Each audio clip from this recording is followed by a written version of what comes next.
ఇంకా చూడరా, తడారుతున్న ప్రాజెక్టులని Congress banner item రాసింది. తడారుతున్న ప్రాజెక్టులట 355 టీఎంసీల లైవ్ లైవ్ స్టోరేజ్ గాను ఉన్నది 44.53 టీఎంసీలే. ఇది ఎవరు రాస్తారు? ఇది కాంగ్రెస్ వెలుగు పత్రిక. ఇది లేదంటే నమస్తే తెలంగాణనో లేదంటే బీఆర్ఎస్ పత్రికనో కాదు, ఇది కాంగ్రెస్ వెలుగు. దీని పేరే కాంగ్రెస్ వెలుగు. ఇక్కడ ఎక్కడ కూడా తెలంగాణలో దీన్ని మనం జర్నలిస్టుగా లేదంటే జర్నలిజంలో ఒక పత్రికగా చూడలేము. ఇది కాంగ్రెస్ కోసమే పనిచేస్తున్న ఒక దినపత్రిక. ఇదే పత్రిక చెప్తుంది 355 టీఎంసీల లైవ్ స్టోరేజ్ కానీ ఉన్నది మాత్రం 44.53 టీఎంసీలు మాత్రమే. అంటే డెడ్ స్టోరేజ్కి పోతున్నాయి ప్రాజెక్టులు అని చెప్పేసి ఇంతసేపు అయితే బీఆర్ఎస్ పత్రికలు రాసినాయో ఆ వార్త నిజమే అని చెప్పేసి వెలుగు పత్రిక కన్ఫర్మ్ చేసింది. డెడ్ స్టోరేజ్ లెవెల్కు పోతున్నాయి ప్రాజెక్టులు అంటానికి సిడబ్ల్యూసి రిపోర్ట్లో విషయం బయటకు వస్తుంది. దేశంలోనే తెలంగాణ అత్యల్ప స్టోరేజ్లో ఉన్నది. ఇది ఎంటైర్ ఇండియాలో 29 రాష్ట్రాల్లో డెడ్ స్టోరేజ్కి పోతున్న ప్రాజెక్టులు ఓన్లీ తెలంగాణలో ఉన్నాయి. మరి మనకు అవకాశం ఉన్న దగ్గర ఇలా 98 టీఎంసీలు అంటారు. 98 టీఎంసీలు వృధాగా ఇప్పటి వరకు రేవంత్ రెడ్డి ఆంధ్రాకు పంపించిండు. దాంట్లోకి వెళ్ళి చంద్రబాబు కొన్ని వాడుకుని కొన్ని పోయి సముద్రంలో చేరినాయి. అవకాశం వచ్చిన దగ్గరనేమో వాడుకోలేదు, ఇలా అవకాశం ఉన్న దగ్గరనేమో నీళ్ళు లేవు. రైతులు తీసుకోవడానికి అవకాశం ఉన్న నాగార్జున సాగర్లోనో శ్రీశైలంలోనో లేదంటే ఎల్లంపల్లినో ఎస్ఆర్ఎస్పీలో ఇంకేడనైనా కానీ కాంగ్రెస్ చెప్పుకుంటున్న ప్రాజెక్టులు ఒక కాళేశ్వరం తప్ప ఏ నుంచి కూడా నీళ్లు తీసుకునే అవకాశం ఉన్నా ఆడ నీళ్ళు లేవు. నీళ్లు తీసుకోవాలన్న కాడనేమో ఆడ తీసుకునే ఆలోచన ప్రభుత్వానికి లేదు. ఇక సాగర్లోట 6.5 టీఎంసీలే వాడుకునే వీలుందంట. శ్రీరామ్ సాగర్లో 16 టీఎంసీలు మాత్రమే ఉన్నది. ఆ రెండు ప్రాజెక్టుల కిందే రాష్ట్రంలో 17 లక్షల ఎకరాల దాకా నీళ్లు వారాలి. కానీ మరి ఎట్లా వాడుతుంది? 16 20 22.5 టీఎంసీలు మాత్రం ఇప్పుడు నీళ్లు ఉన్నాయి. 22.5 టీఎంసీలతో దాదాపుగా 17 లక్షల ఎకరాల దాకా సాగునీరు రావాలి. ఇప్పుడు 17 లక్షల ఎకరాలకు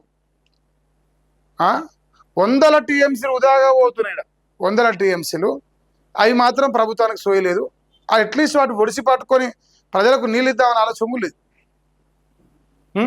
రాష్ట్రంలోని ఇరిగేషన్ ప్రాజెక్టులు దినదినం దీనస్థితిలోకి జారుకుంటున్నాయి. వర్షాలు పడక వరదలు లేక తయారిపోతున్నాయి. దేశంలోని అత్యల్పంగా నీళ్లున్న రాష్ట్రాల జాబితాలో తెలంగాణ మొదటి స్థానంలో ఉంది. దేశవ్యాప్తంగా ఉన్న 116 ప్రాజెక్టులో లైవ్ స్టోరేజ్ పై సెంట్రల్ వాటర్ కమిషన్ ఇచ్చిన రిపోర్ట్లో కలవరపెట్టే అంశాలు వెల్లడయ్యాయి.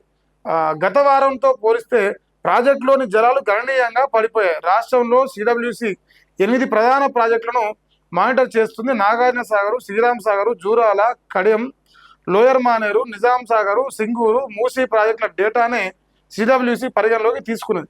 సిడబ్ల్యూసి రిపోర్టు ప్రకారం ఆ 8 ప్రాజెక్టులోని లైవ్ స్టోరేజ్ సుమారు 355 టీఎంసీలు కాగా ప్రస్తుతం 44.53 టీఎంసీలు జలాలు మాత్రమే ఉన్నాయి.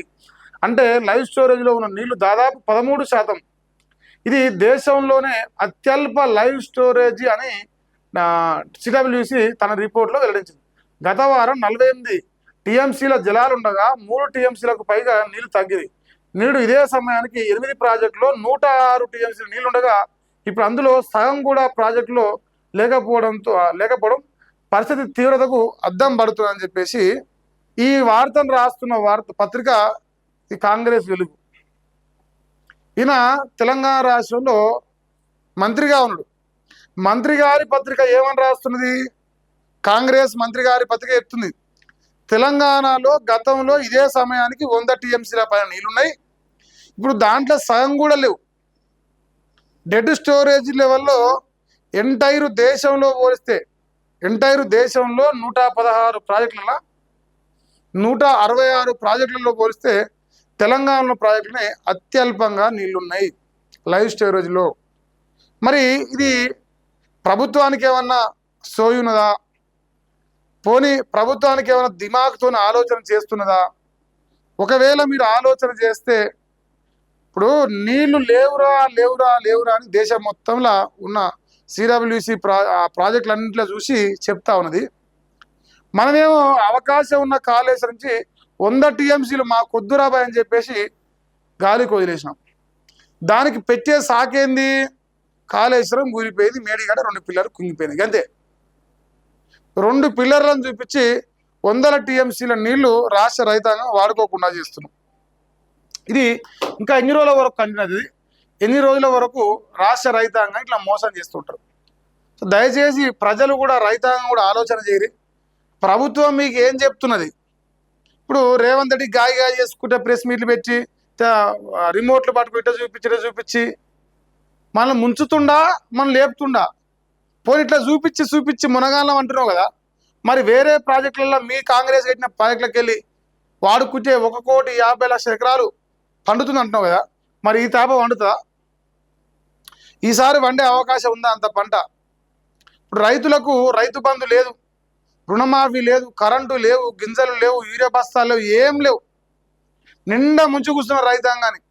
అయినా కూడా వాన్నో వీన్నో అప్పు తెచ్చుకొని దండమో దశకమో పెట్టుకొని ఇలా 4 గింజలు మొక్కలేస్తే ఇలా ఈ మొలిసే పరిస్థితి లేదు, ఆ పంట చేతికొచ్చే పరిస్థితి లేదు. ఇయో మన ఇందిరమ్మ రాజు ఇట్లా ఎగురు పెడుతుంది. ఇప్పుడు రైజింగ్ తెలంగాణ దేంటంటే ప్రపంచంలోనే అత్యంత ఎక్కువ స్థాయిలో పండించే మన దేశంలో 29 రాష్ట్రాలు ఉంటే ఒకే ఒక తెలంగాణ రాష్ట్రం నీళ్లు లేక విలబిలపోతున్నది, గోసపడతా ఉన్నది. ఇందులో మనం రైజింగ్లో ఉన్నాం. ఇందులో తప్ప వేరే అంశాల్లో ఏడ కూడా రైజింగ్లో లేవు. అయితే మర్డర్లు, మానభంగాల్లో, రేపుల్లో మన ప్రభుత్వం, మన ఇందిరమ్మ రాజ్యం బాగా పనిచేస్తున్నది. సో ఇది మరి రైతులు కూడా ఈ వార్తను చూడాలి. రైతులు చూసి ఇగో ఛాయ్ డబ్బాల కాడనో, పొలం గట్ల కాడనో, లేదంటే అరక తోలుతుంటేనో, తినే కాడను, కూర్చున్న కాడను, ఎన్నో కాడ కూర్చొని చర్చ పెట్టారు. కాంగ్రెస్ ప్రభుత్వంలో నీళ్లు ఎంత బ్రహ్మాండంగా డెడ్ స్టోరేజ్ లెవెల్కి పోతున్నాయి చెప్పింది కదా రేవంత్ రెడ్డి. మా ప్రభుత్వం పైన చర్చ పెట్టండి అని. సో నేను కూడా కదా చెప్తున్నాను, కాంగ్రెస్ ప్రభుత్వం పైన చర్చ పెట్టరు. కాంగ్రెస్ ప్రభుత్వంలో ఎంత దుర్మార్గంగా నీళ్లను వాడుకోకపోతే రైతాంగం ఒకప్పుడు ప్రాజెక్టుల నిండా నిండిపోయి చెర్లలకు, కాలువలకు నీళ్ళు వచ్చేది. కల్వకుంట్ల చంద్రశేఖరరావు గారు ముఖ్యమంత్రిగా ఉన్నప్పుడు. మరి రేవంత్ రెడ్డి గారు ముఖ్యమంత్రి ఉన్నాక ఏం తేడా వచ్చిందంటే, అన్నకు ఇష్టం లేదు. ఇప్పుడు మనసు ఉంచే మార్గం ఉంటుంది, ఇచ్చే మనసే లేదు, మార్గం ఎక్కడిది ఇంకా మన కాడ. సో అది కథ. సో అన్నగారు ప్రాజెక్టులన్నీ పడావు పెడుతున్నాడు. ఓ పని చేద్దాం, ఇంక రేపటికెళ్ళి అసలు మాకు నీళ్ళే వద్దు, మొత్తమే అన్నీ ఎండిపోతామే, మాకెందుకు నీళ్ళు అని చెప్దాం. ఎందుకంటే మన నీళ్ళు లేకపోయినా పంటలు పంతాయి కదా. సిగ్గు లేకుండా చెప్పుకుంటారు కాంగ్రెస్ వాళ్ళు.